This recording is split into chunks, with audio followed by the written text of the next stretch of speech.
एखाद्या महिलेचा शारीरिक मानसिक छळ होत असेल तर ती महिला तिच्या पतीच्या आणि पतीच्या नातेवाईकाविरुद्ध छळाची केस दाखल करू शकते। पण समजा परिस्थिती अशी असेल की त्या महिलेच्या पतीचे विवाहबाह्य संबंध आहेत आणि तिचा पती आणि त्याची प्रेयसी त्या महिलेचा छळ करत आहे, तर अशा वेळी ती महिला तिच्या पतीविरुद्ध आणि तिच्या पतीच्या प्रेयसीविरुद्ध किंवा ज्या स्त्रीबरोबर तिच्या पतीची विवाहबाह्य संबंध आहेत अशा स्त्रीविरुद्ध छळाची केस दाखल करू शकते का? तर याविषयी सुप्रीम कोर्टाचा एक महत्त्वाचा न्यायनिर्णय आलेला आहे। तर आजच्या व्हिडिओमध्ये आपण याच निर्णयाची संपूर्ण माहिती पाहणार आहोत। जर एखाद्या विवाहित महिलेचा छळ होत असेल तर ती आधीचा कायदा भारतीय दंड संहितेचे कलम 498A म्हणजेच आताचा कायदा भारतीय न्याय संहितेचे कलम 85 नुसार तिच्या पतीच्या व पतीच्या नातेवाईकाविरुद्ध छळाची गुन्हा दाखल करू शकते। यामध्ये IPCचे कलम 498A जे की आताचे BNS मधील कलम 85 काय सांगते?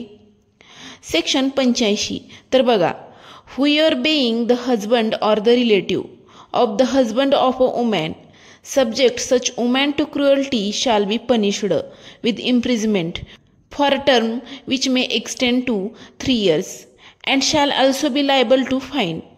म्हणजे काय? तर whoever being husband and the relative of the husband म्हणजे एखाद्या महिलेचा नवरा किंवा नवऱ्याचे नातेवाईक छळ करत असतील तर त्यांना 3 वर्षापर्यंत तुरुंगवासाची शिक्षा त्याचबरोबर दंडाची शिक्षा दिली जाईल। आता सुप्रीम कोर्टामध्ये एक केस आली होती ज्यामध्ये त्या महिलेने तिच्या पतीच्या मैत्रिणीवर IPC कलम 498A प्रमाणे छळाची केस दाखल केली होती आणि याच केसचा निकाल देताना सुप्रीम कोर्टाचे न्यायाधीश न्यायमूर्ती BR गवळी आणि न्यायमूर्ती KV विश्वनाथम यांच्या खंडपीठाने नमूद केली की पतीसोबत विवाहबाह्य संबंध ठेवणाऱ्या महिलेविरुद्ध IPCच्या कलम 498 प्रमाणे फौजदारी खटला दाखल करता येणार नाही, कारण पतीची मैत्रीण किंवा रोमॅन्टिक पार्टनर पतीच्या नातेवाईकामध्ये येत नाही। त्यामुळे एखादी मैत्रीण किंवा अशा स्त्रीसोबत एखाद्या पुरुषाचे विवाहबाह्य संबंध आहेत अशा स्त्रीला त्या पतीची नातेवाईक समजता येणार नाही। त्यामुळे त्या स्त्रीच्या विरुद्ध IPCचे कलम 498A प्रमाणे केस सुद्धा चालू शकत नाही।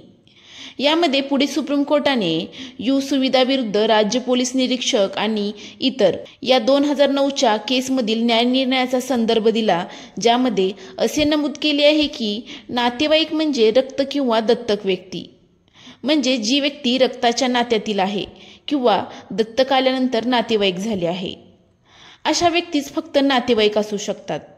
त्यामुळे पतीची प्रेयसी किंवा मैत्रीण नातेवाईकामध्ये येत नसल्यामुळे तिच्याविरुद्ध भारतीय दंड संहितेचे 498A म्हणजेच आताचे BNS सेक्शन 85 नुसार छळाचा गुन्हा दाखल करता येणार नाही। आता तुम्ही म्हणला त्या महिलेला न्याय कसं मिळणार? तर ती महिला कोणती केस दाखल करू शकते?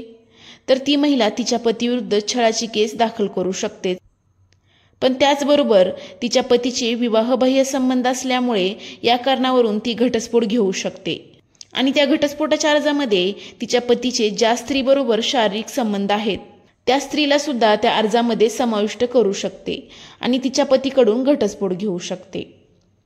व्हिडिओ आवडल्यास लाईक आणि शेअर करा। धन्यवाद।